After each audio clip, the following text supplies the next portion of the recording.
Hi, everyone. My name is Nikki Willey, and I'm with WorkFusion, and I'll be today's moderator. Thank you for attending today's media roundtable discussion, where you'll hear from industry experts and leaders in financial services, healthcare, and transportation industries on driving efficiency and reducing costs by using intelligent automation. Organizations around the globe are experiencing a new sense of urgency to accelerate their digital transformations and to help stimulate long-term growth. As the pandemic is forcing businesses to tighten their belts financially, we are seeing a growing number of companies turning to intelligent automation to automate routine back and front office functions to improve cost savings and resource allocations. What we'll do today is we'll kick this off with each panelist providing a brief overview of what they've been focusing on recently with intelligent automation, and then we'll open it up to questions so that we can dig deeper into the areas that interest you. As you have questions throughout this, go ahead and type your questions into the chat field on your screen, and we'll address them during the Q&A portion. We'll also be recording the session, so we'll share it with you afterwards. So first, I'd like to introduce Craig Leclaire, Vice President and Principal Analyst at Forrester, who will discuss major enterprise trends for 2021 as predicted by Forrester, with a specific focus on automation to drive efficiency and to reduce cost. Craig is an internationally recognized expert in automation, AI, and the future of work. His technology coverage areas includes robotic process automation, AI solutions in financial services, and the potential workforce disruptions due to these technologies. Craig is also the author of the 2019 book, Invisible Robots in the Quiet of the Night. Craig, please kick us off. Thank you.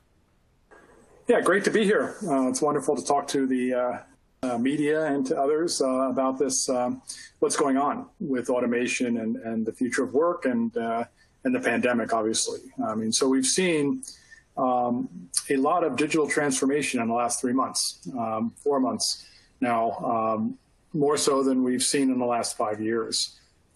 We had a lot of discussion about transformation, really that came out of the mobile environment and the mobile explosion, and all of a sudden companies were behind where consumers were with regard to mobile technologies. This became a huge initiative for companies, but the actual progress towards digital work and so forth was really, tepid. And basically modernization like that is really hard.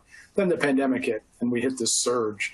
And all of a sudden we're all working from home and using collaboration and so forth, doing online shopping, building digital muscles everywhere, right? So this is, was an initial pandemic reaction. I think there's going to be a legacy of these digital muscles. And we're not going to return to a normal or less, what was normal before is not going to be normal in the future. We're just came out with a report yesterday called Your Workforce is Getting Flat, Wide, and Anxious.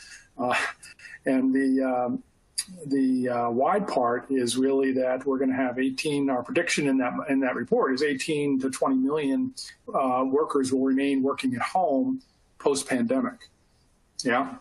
Now, there's a lot of automation, intelligent automation, that has been pushed ahead with this surge in digital transformation. And I believe that the IA technology community will be one of the winners in this. As we've probably seen, or from Forrester reports and others, overall tech spending is going to be reduced by really between 5 and 10% across all industries for 2021. And if you're in hospitality, transportation, airlines, it'll be like 50%.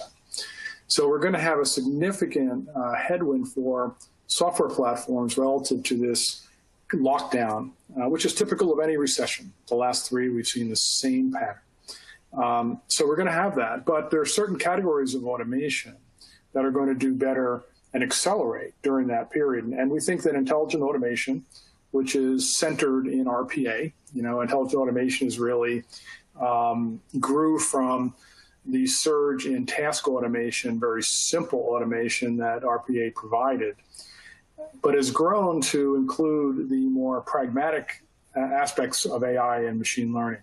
So it's RPA plus text analytics, focus on document-centric use cases. So you look at the pandemic and how the roadmaps for automation have changed, being able to do remote work being able to do remote business. 50% of the banks in the U.S. don't have mobile deposit. So all of these gaps have been exposed by this transition. And so you take text analytics, natural language processing. It might have been applied to more transformational projects like AI and fraud, or maybe that virtual agent that you were trying to bring up. But now it's focused on transactional documents coming in.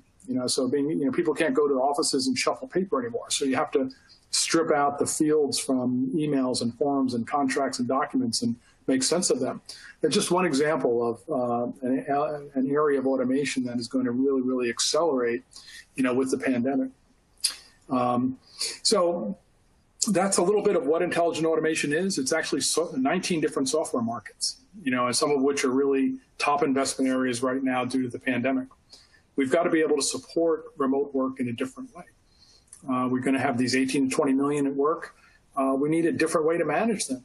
There'll be a flattening out of organizations as the middle management function, which was largely, taking advantage of face-to-face and human interaction, no longer is going to be as relevant. You're also going to see recessionary pressures reduce the number of workers in total that are in those jobs. So do we really need the level of management that we had before, particularly when you have collaboration platforms like we're on right now that are democratizing information flow? A lot of the middle management was able to do its job by controlling and managing the flow of information. Well, now that's not going to be possible because we have a collaborative environment. So there's going to be an organizational impact to how automation is applied in the post-pandemic world. And we're going to see, unfortunately, a lot of jobs be repositioned, shall we say, or enhanced in some cases. But overall, we're going to have a period of a very difficult period, one in which that those that are own the tools, developing the tools for automation will have some very important decisions to make on how to use that automation, how to keep people at the very center of the enterprise and build from there. I'll stop there. I think I'm at my 5 minutes, right? I think you are good. Yeah, that was great. Thank you. So next, thanks, Greg, by the way. Next, I'd like to introduce Alex Lyashok, President and CEO of WorkFusion, and Tony Saldanha, author, former head of technology at P&G, and a member of the WorkFusion Advisory Board, who will touch on the industry revolution, rise of intelligent automation, and WorkFusion's vision for the future. Alex and Tony, welcome. Thank you so much. Great to be here. I'll kick it off with maybe a few remarks, and then Tony, you jump in whenever you feel comfortable. But I think we're all on the same page that we find ourselves in the middle of very uncertain and very quickly developing situation. We're clearly learned a lot more about the COVID-19 and how to deal with that. So the impact, the tragedy of the human impact of it, but also the changes that Craig talked about, the fact that 15 to 20% of workers probably aren't going to be coming back to the offices worldwide, and that is particularly true for knowledge workers, which is the subject of today's conversation. And we also see a situation continuing to develop in a very uncertain way, where the impact of political events or how things will unfold, vaccine, are still quite unclear. But one thing that we can all rely on in all of this is that automation is here to stay. It will remain the driving force for how the world will look like in 2021 and on. WorkFusion, as a software company that makes technology that makes that possible, has always been a driving force behind taking artificial intelligence, machine learning, and other tools and techniques that are available out there and bringing them to primarily large companies so that they can go into areas of the organization where they have fragmented manual work and unlock the value of that by enhancing how that work is done. And the first wave of automation was all about going to areas where there is the most clarity: back office, finance, accounting, HR, other processes that have been looked at for many years and have been standardized, and giving robots ability for business users to deploy technology in their own way, with their own hands, has made a big transformation in the last couple of years. If we were to do this event 2 years ago, we would still be looking at the very beginning of the journey. Majority of the companies not even started on their automation journey, or maybe doing some pilots. And today, a couple of years later, we now have majority of organizations actually already have automation program in place and are looking for how to leverage this technology. And we think that the next wave is all about going to line of business processes, revenue generating processes that are a bit harder to tackle with traditional technology, because they have veracity of data and change in them that reflects the fact that companies deal with their customers. But now with AI and machine learning, we're able to tackle that. And so we as WorkFusion are looking forward to bringing that power to our customers, primarily large banks, Deutsche Bank, Scotiabank organizations that are on this call, and insurance companies, and help them deal with those challenges that Craig talked about. How do they survive and thrive in the world? Tony. Thank you, Alex. I'm absolutely delighted to be an advisor to WorkFusion. While I was at Procter & Gamble, about 5 years ago, I came across WorkFusion when we were looking to kind of deal with a somewhat ironic question of, if you happen to be considered best in class in the industry, from an IT and a global business services, offshore shared services standpoint, what do you do next? And the answer is obviously you disrupt yourself. And so we were looking for disruptive capabilities, digital capabilities. Robotic process automation, which was the use of software robots to automate routine pieces of work, was already started to get established at that point in time. But I think the future isn't just to take an existing piece of process which has 50 steps and to just automate all 50, right? The future is to ask disruptive questions like, why should that process exist? Can you use artificial intelligence to completely change the way that is done? And I give you a good example of that, something very, very tactical. Something that I'm sure we all hate to do, which is travel and expenses, which, thank God, as a positive part of the pandemic, we no longer have to do travel expense reports, or at least not as frequently as we used to. But most companies would basically say, hey, I'm going to take your receipts, I'm going to send them maybe offshore, I'm going to match them up with systems, and then figure out how to automate the work of all of those people. However, even about 5 years ago, you had companies like Google and Adobe and others that basically looked at this completely differently. They asked the question, why should these processes exist? Why should we not manage via budget? So if I have people traveling, from where I am in Cincinnati to New York, based on data, you say your budget, Tony, is, so many $1,000s, and then you're free, right? Every piece of data exists in the system somewhere with the credit card company or with a bank or, whatever it is. And then you can create those expense reports instead of having employees do that. So this is just an example, a small example of, what the fourth industrial revolution is doing, which is it's no longer just optimizing, but it's actively changing the way business models, intelligent products, so smart toothbrushes instead of toothbrushes, and then internal business operations instead of having people do a lot of the work. How do you get technology to do that? And that's really what we're very excited, along with WorkFusion, to be doing this. The pandemic, as you guys have all heard Satya Nadella and others say, has accelerated the work of 2 years of digital transformation into 2 months. And if there's anything that we've learned from past economic crises, whether it was the global economic crisis of 2008 or ASEAN crisis of the late 90s or China or Russia, whatever it is that there are 2 stages ahead of us that are going to need even more digital technology. The first stage is going to be further productivity improvement. And then the next stage is going to be stabilized to completely new ways of working, right? And I think that's really what we're starting to see here. In the work that I do, I advise about 20 of the Fortune 100 companies. I see a lot of acceleration. I see a lot of interest, not in bread and butter technology type of stuff. Can you go, to the cloud, or can you replace it with better computing? But, totally disrupt the way you kind of look at work processes. So, that's some of the things I wanted to share, Alex. Thank you, Tony. Yeah, thanks, Tony. I really like the idea that you have to look in how you can disrupt yourself when you really are when you're at the top of your game, right? How do you move forward? Making changes, disrupting yourself is awesome. So yeah, thanks, Alex and Tony. Now I'm going to kick it over to Carter Bacon Trust CIO, Matt Speare. Hi, Matt. It's good to see you again. Matt's going to be sharing his experience with cost reduction through automation from a financial services perspective.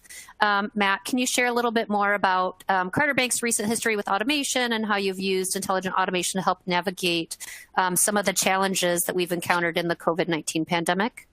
Yeah, absolutely. Thanks, Nikki. And I think that, in our case, that it is where, everybody talks about doing this at scale and, doing it in very large organizations. We're not a large organization, and, about 4 billion in asset size and 100 branches.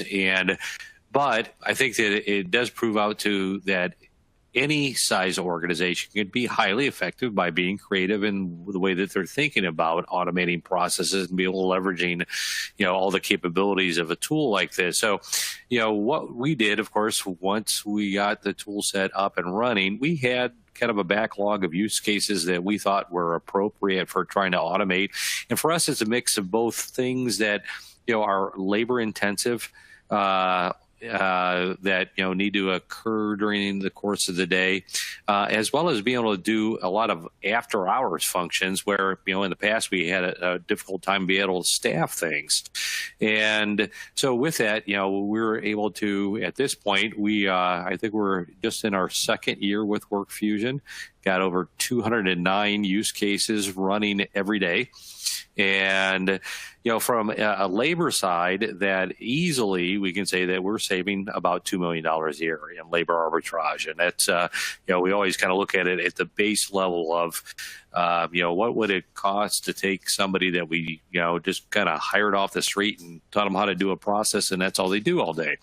But even more importantly for us is it takes care of a lot of dealing with service level agreements and expectations from customers that would be really difficult to do because you can't predict when they're going to happen during the course of the day, but chances are they are going to happen. And if somebody wasn't there to watch them, then and ensure that something occurred, that you'd have a pretty upset customer. And so I'll use one of these as an example of one we just recently put in. So we like many other banks, we have commercial customers that they want to ensure that that every check that they write, that's the only thing that is being paid, and that they will have accounts that will have fraudulent checks being circulated on it. So it's this process called positive pay.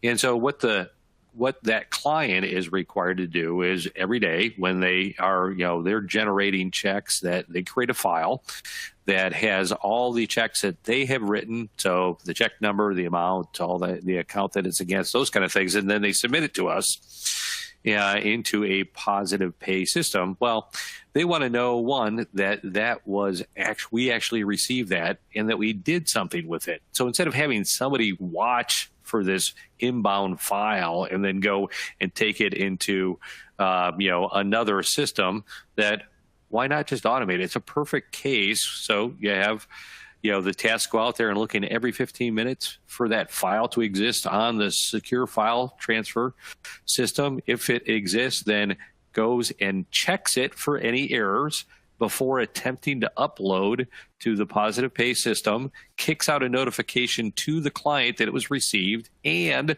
another one that says it was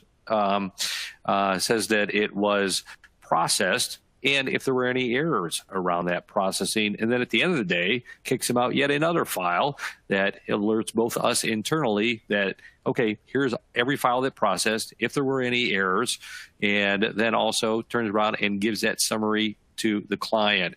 And in the world of banking, I know it sounds like a simple process, very difficult to do with a lot of people sitting and watching, and to be able to ensure that it's occurring. And so it's just another use case where we've automated instead of having to have someone sit there and look. And I'll just use another real quick one for it, the one that we're in the process of doing right now. So every bank's got to deal with at the end of the day that, every day we receive a return of ACH items that comes through what's called the NACHA or ACH clearinghouse. Well, every evening, as late as 6 p.m., we can get a file in that is giving us advance notice of items that are going to be returned the next day. And so what it allows for us to do is to be able to take that information, scrub it, do all kinds of error correction on it, go and place a hold on those funds in our core banking system so that in the overnight hours that a customer thinks that they got a deposit for $1,000. However, tomorrow it's going to be reversed out, and then they go and overdraw the account, whether they're doing it on purpose or accidentally. And so we're able to, reduce fraud as well as kind of a bad customer experience of all of a sudden that next day that they're getting an NSF notice on top of it. And so those kind of things that, you couldn't have people do that in the middle of the night. And I mean, you could, but it would be a really, really boring job. So why not be able to automate those things? And we just had an absolute great experience and continue to, I think that when we look at it, it's just the tip of the iceberg for us, and that I would expect certainly with another year or two that we'll probably be hitting a $5 million run rate in terms of cost savings and what we're doing. All right, Nikki. So there, I got 5 minutes. You're good. No, I really like that. I especially like the details on what you're automating. And then also I think the focus, I think people think scale, you have to be an extremely large company to see big benefit. So I think the idea that even a smaller bank can, see the gains and understand and be creative on how to automate things. I think that's awesome to hear about. So I'm glad to hear that you've been successful since I've been working with you during your entire journey. So you've been a big help, Nikki. All right. So up next, we have Chief Financial Officer of Houston Methodist Hospital, Linda Kolhanik. Linda, we're eager to learn, and I think we've had a couple of questions come in for you already, but we're really eager to learn about how the healthcare industry's relationship with intelligent automation has progressed, how, if you can share more about Houston Methodist Hospital's history with automation and how it's helped you to address some recent challenges. Sure, I'd love to do that. Thank you. Houston Methodist's history with automation is innovation has been always part of our lifeblood of our institution. Our focus is keeping our patients at the center of everything we do, so the end goal of all of our decisions are to benefit our patients. So Houston Methodist has been known for innovation over the years, dating back to Dr. Michael DeBakey. He designed the first Dacron graft on his wife's sewing machine a long time ago. And then more recently, our Center for Innovation was developed with a focus to take some complex systems and make them simpler and more accessible for our patients. So as we just began our second century of operation, our focus on innovation has been not just for the sake of innovation, but also to improve our overall patient experience. There's been many positives to our process automation opportunities, such as reducing human error and improving efficiencies. What we do is we take the mundane tasks off of our employees' plate, and we give them more time so that they can focus on meaningful tasks and that they can't be done by a computer.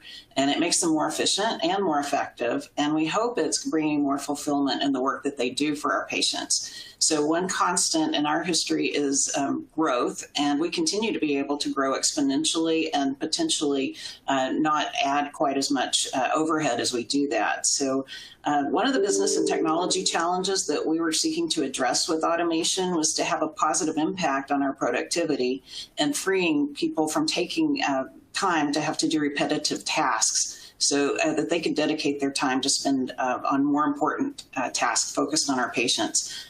For example, we had personnel previously that were manually confirming Medicare numbers in a federal database for every patient every day.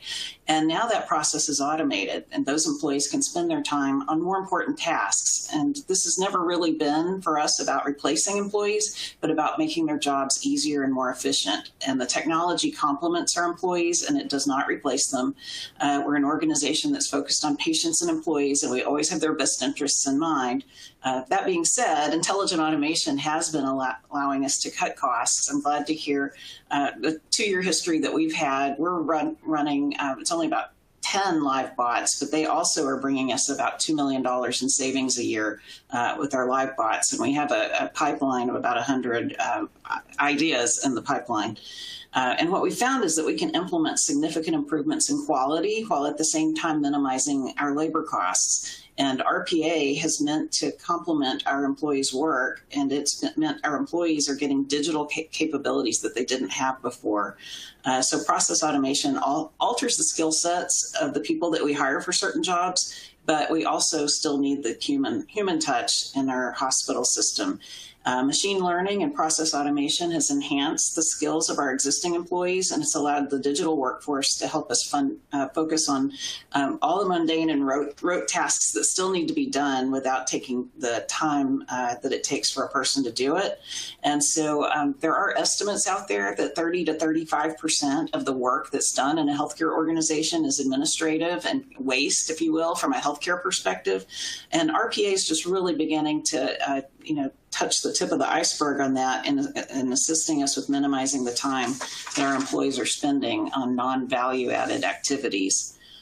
But some challenges came along during the last few months with the pandemic, and it created some opportunities for us with RPA. I'll tell you about two of them real quickly. One of them was we were given an opportunity back around April to take care of patients that don't have insurance. That's a big problem that are getting COVID-19.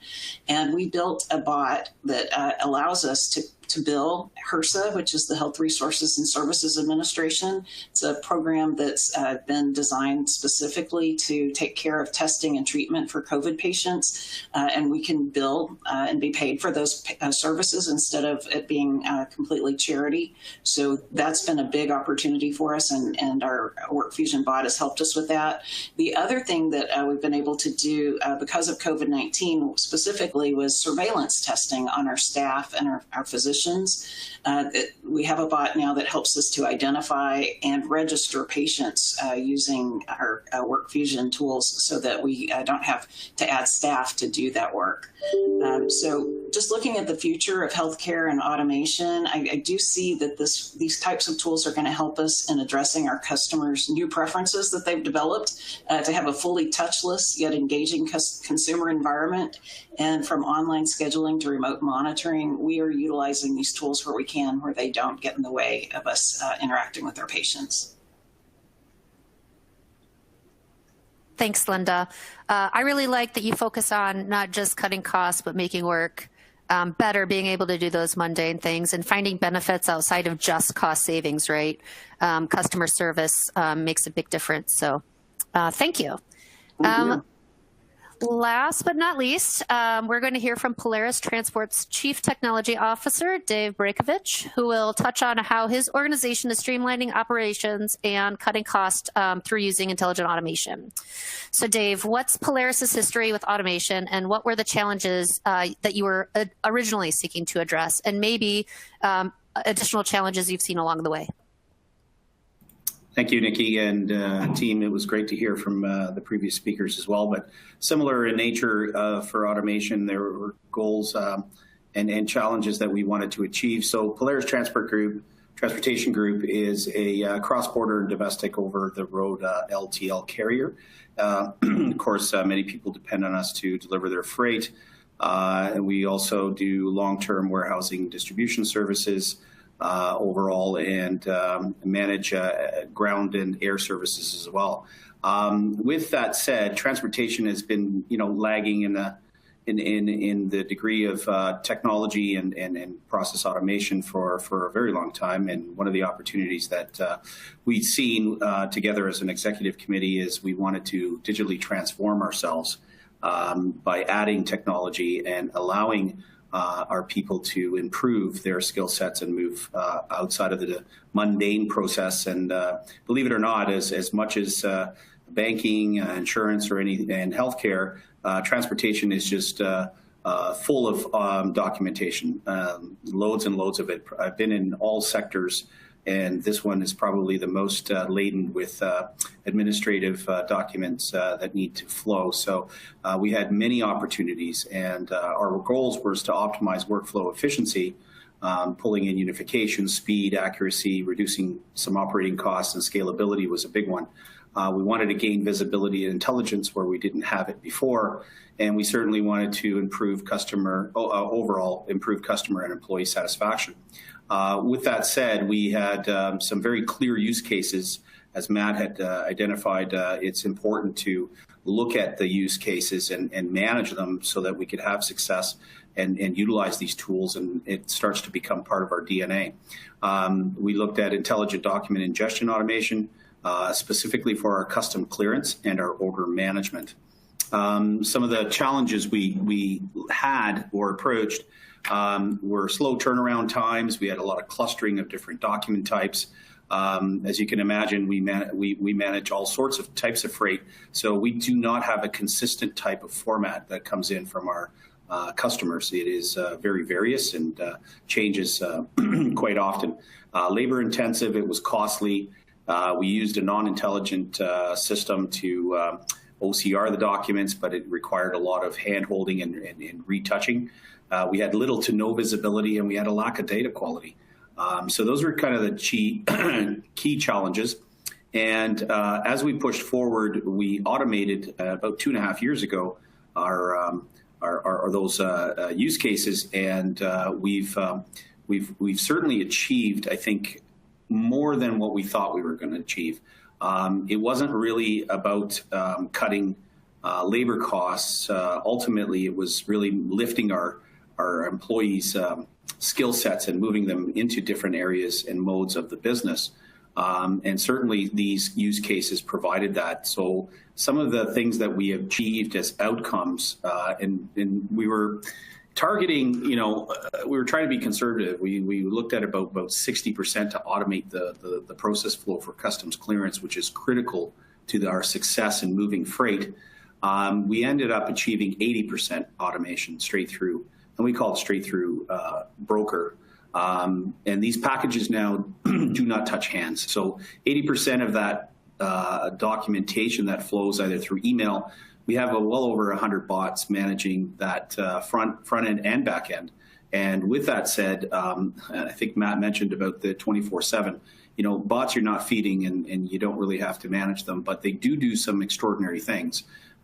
We had a client call us and say, "Hey, did you add an extra shift past 1 a.m.? And we said, no. And he said, well, we sent you a document or a few custom clearances, and someone cleared that freight and sent it to the broker. And so we thought it was people, but we said, no, we automated that process. And so that was definitely a plus for us. Of course, it reduced effort and human intervention. We repurposed our team members to improve customer service. So the teams that were retooled, and we achieved about 30 to 40% of repurposing people, especially in our customs process. We had over 22 people touching the process, and we now have about 2.5 to 3 people at the most managing only exceptions. So that was an extreme ROI that the tool paid back. And of course, our processing times went from anywhere from minutes to hours down to a consistent minute to 2 minute of process flow from customs to the broker. Integration with other tool sets was one of the big discoveries we had. So not just automating the RPA or with RPA itself, we use machine learning. And further to that, we were able to adapt through pandemic, let's say, in initiative and needs. We were able to quickly not only move our people to remote working, where we never missed a heartbeat as our bots kept working. What we did also as well is to keep our drivers safe. Instead of them taking the documents that they have to deliver for our process flow, they ended up, they used to bring it in, and around 5 p.m. we would need overtime and people here to process those documents. We actually developed a new mobile application that we've given our drivers now that they can scan and take pictures of documents real time as they're on the road. And we move those documents right to our WorkFusion bot process, which now is giving us an immense amount of leeway and headroom to clear freight faster with a lot less touch of documents, keeping our drivers safe and our employees exposure to a minimum. So overall, and with our order entry, we had over 60% reduction in order processing time. Our average handling time is less than 3 minutes, which used to be anywhere from 15 minutes to half an hour. And full tracking and visibility of the information is incredible.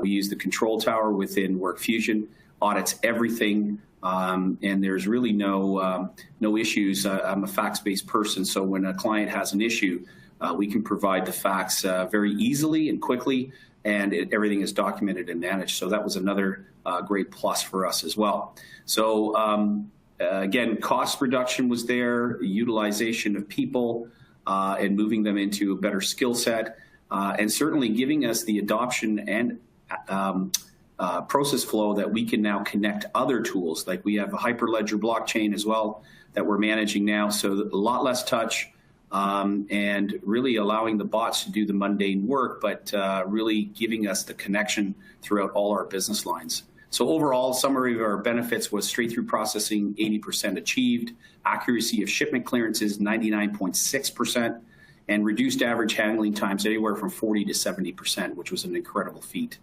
And our journey continues. We now will be doing automation for our dispatch. We will be doing AP and AR automation, and then, of course, as I mentioned, other IoT tools that will be connected to the automation engine. So that's all I have. Hopefully that was intuitive. That was awesome, Dave. Thank you. I really like all of the metrics that you have because, again, if you believe the facts, you have a lot of facts to back up support for automation. But I think my favorite was actually the customer asking if you've added more people on board to get things done. I think that kind of tells the story in itself, right? Aside from the straight through numbers and the handling time and all of that. So I think that was really great. So thank you, Dave. Thank you, all of our panelists, for sharing all of your experiences and perspectives on intelligent automation and how it's useful for not just cost reduction, but the ability to do more work and improve efficiency. We have the ability to do some Q&A at this time. So again, if you have any questions, feel free to enter them in the chat window. We have had one question that come in, and I think it was somewhat addressed, I think, but I think it can also be something that is opened up to a larger discussion.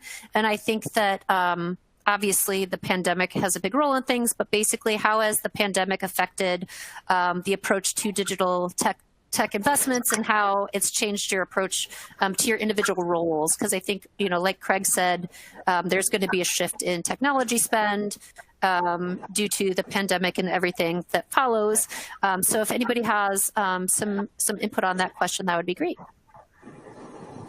Yeah, that sort of leads off some of the comments I made, so I'll take a first crack at it. If you look at three areas, remote work, being able to just conduct remote business and remote work are two areas that we heard some great examples on this panel of how this automation can help you conduct business, remote business, in a different way.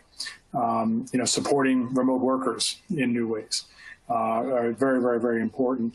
And also business resilience, which is, what we found in the pandemic initially was that human decision makers were not able to really cope with the chaos, with all of the different data inputs, with the lack of information.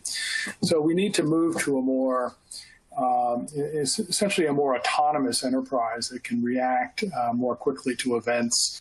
We used to call that business agility, but I think now it's called business resilience is a better term for it.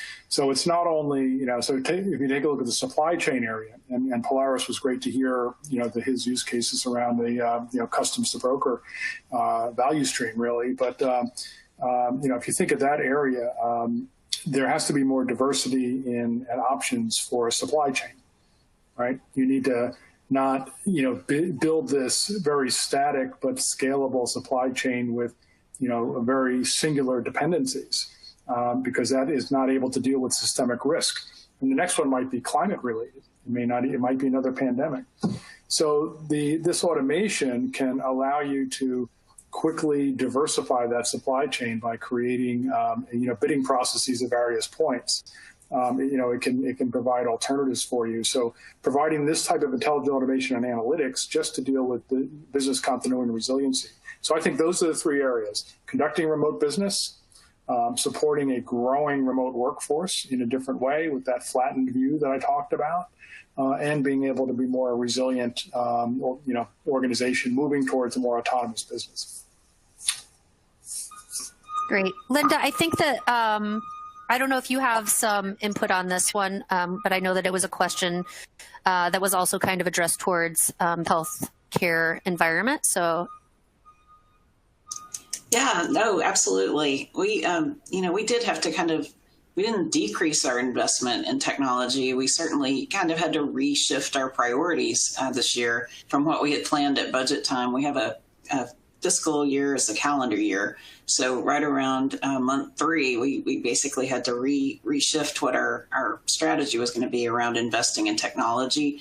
We certainly feel that there's more that RPA can do for us, more that machine learning can do for us, and anything that would support us being able to do more lab tests, being able to do more telemedicine, both in the hospital and at home with our physician organization.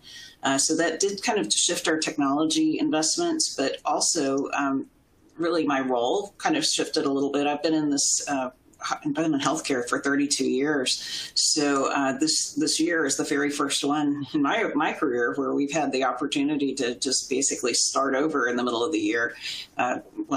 After the first quarter, in Houston, and I think it's as different around the country depending on when the COVID crisis hit your part of the country. But here we basically had half of March, all of April, and half of May where we were basically closed for other business besides COVID, not intentionally, but just in order to be able to have the capacity because we didn't know what we were going to need.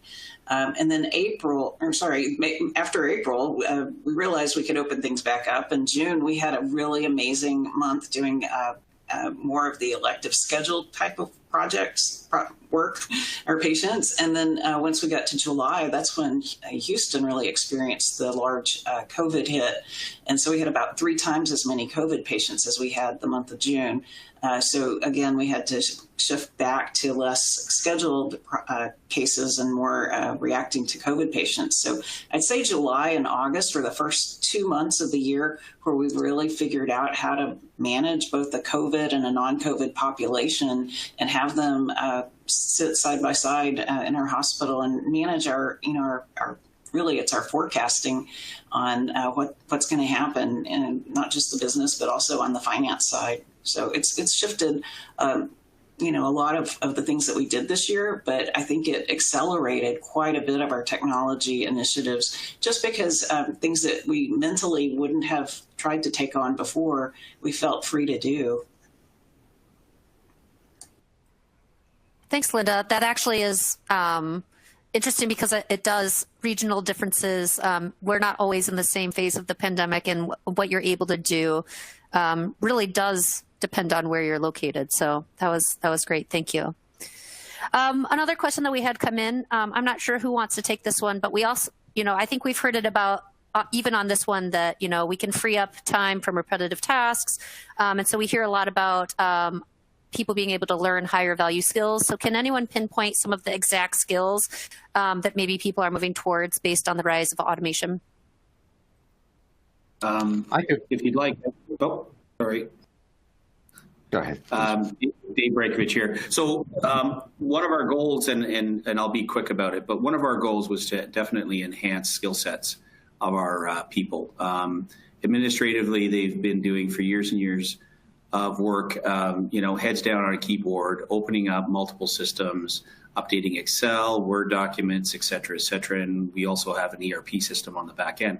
No one really had the opportunity to focus on owning their desktop and or becoming a digital worker.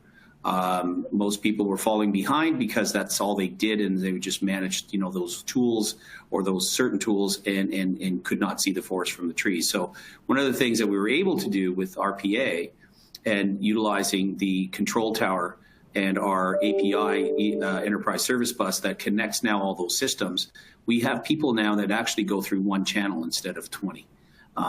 Everything is updated by the bots on the back end, and where people are inputting, they're really inputting from one side of the fence rather than all sides. Further to that, then it gives them now more time to actually increase their technology skill sets, where we're giving them training and opportunities to learn and own their desktop. A lot less support from our side on an IT perspective, because it becomes annoying after a while when people can't remember passwords, yet alone try to open up an Excel spreadsheet. So, and it is what it is. So we gave our people that opportunity, and many have just jumped right into it, both feet. And certainly many have expressed interest in becoming a business analyst and or more of an application analyst within the RPA realm. So now that they can see how those bots are working and what they're doing, they're offering their services so they can say, hey, how can I support this further? Maybe not from a development perspective, and some have expressed development too as well, but for the most part, how do I help configure the process and move it forward? So those are some of the perspectives, and we're offering the training as we go forward, but it's also helped them learn their remote desktop requirements now even more, because they are remote. We have less time to actually pick up and go and see them at their desk. So that's a little transformation there. No, that's and I would great. also agree with it along that line, that what it also does is allow or develops that skill set that we're trying to do, is get more people to think about the process, not the, this is what I was told to do, because sure, you can automate an inefficient process and make it cost less. But the real opportunity is to be able to look at the process end to end and re-engineer it to be efficient and take advantage of some of the capabilities that you have with WorkFusion, rather than just, okay, I'm going to go and, automate this piece of it. And the other part I think that we're getting better at is that human in the loop in the process, because I think back to what Alex was talking about in the beginning, is that you will never be able to automate an entire process end to end. At least not a complex one. You can do simple ones. And if you break it down into chunks and then introduce where there has got to be a manual task, and then let the bots take it for steps D, E, and F, and then turn it over to human for G, maybe G and H, and then take it on from there, it makes the entire business process much more efficient overall. Yeah, very similar examples from my Procter & Gamble days. I think the common theme is that, when you have people who are doing repetitive work, they're freed up of doing that work. They tend to move to either process improvement, as you were just saying, or then they move to more client-facing roles. So examples of both of those. On the warehouse side of things, the warehouse managers of the future aren't necessarily going to move products around. They're more likely to tweak algorithms and then have automation decide where product moves, and then also actually move the product. So we've had several very, very interesting cases all around the world of repurposing people to essentially not just learn technology, but essentially, do the local quote unquote programming. It's not real programming, it's more configuration. But it's pretty, advanced stuff that drives AI algorithms to optimize warehouse inventory. And then similar examples on the accounting side of things. I mean, when you take consumer packaged good companies like Procter & Gamble, you have a lot of work on accounts receivables and claims. Is a given claim that a product did not reach a retailer, valid or invalid. And typically, you then are into Excel and multiple systems hell, trying to determine whether this is a valid claim or not. Now that we have AI that can actually, AI smart process automation, that can actually tell in literally real time as a claim comes in with, depending on types of probability, more certainty than humans could whether this is valid or not valid. You could essentially then have those humans look into other things, including client-facing work back with those retailers, or clawing back some of the cash that used to get held up in these disputes. So I think moving your workforce along the journey, from repetitive to process management, and from process management to eventually even client-facing roles. That's the progression that we're starting to see. All right, so as we get closer to the time for the end of this session, I would actually just like to end with Alex. Is there anything that you'd like to make sure we mention today that we haven't mentioned so far?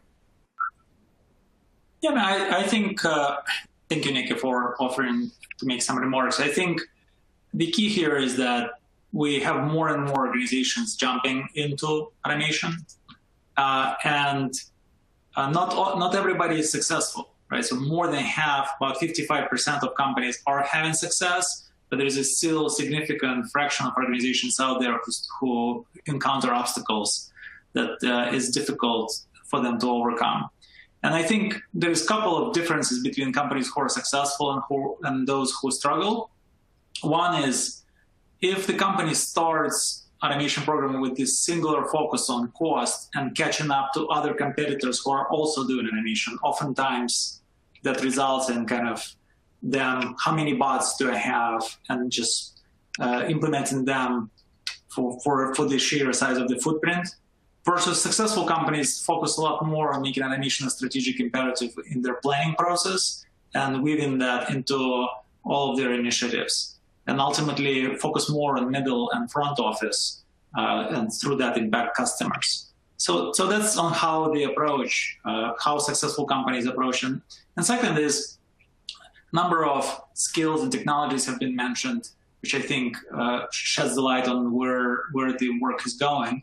But if there is one technology that I think is worth highlighting, is this human in the loop, because only 65% of successful automation companies, and this is from recent survey with McKinsey, we did use human in the loop, and only 25% of companies that have difficulty with automation use human in the loop.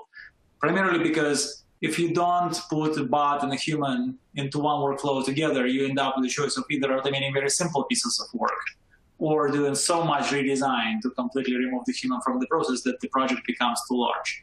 Whereas the majority of the return on the investment lies in combining people and bots in one workflow using machine learning and other intelligent techniques to have human teach the bot how exceptions or how additional new examples of work can be handled. So just those 2 points. Weaving automation into strategic planning, not thinking about cost as the ultimate reason, and making sure that key enabling technologies are implemented to drive progress. Awesome. Thanks, Alex. And thanks to all of our panelists. Actually, this was a really great session. I learned a lot. I like to hear about how our customers are seeing success, but also how people are thinking about automation in general, and really the role that intelligent automation is playing in not just achieving cost savings, but opening up people to do more work, allowing you to be creative and find new ways to be better. So those are all things that I really appreciate today. A special thank you to all of the members of the media who joined us and shared any questions. We are happy to address additional questions offline. So if you'd like to connect directly with the panelists, please contact Sarah Jenny, who will be following up with you afterwards. So thanks again. Have a wonderful afternoon and a wonderful weekend. Thank you. Thanks, everybody. Thank you.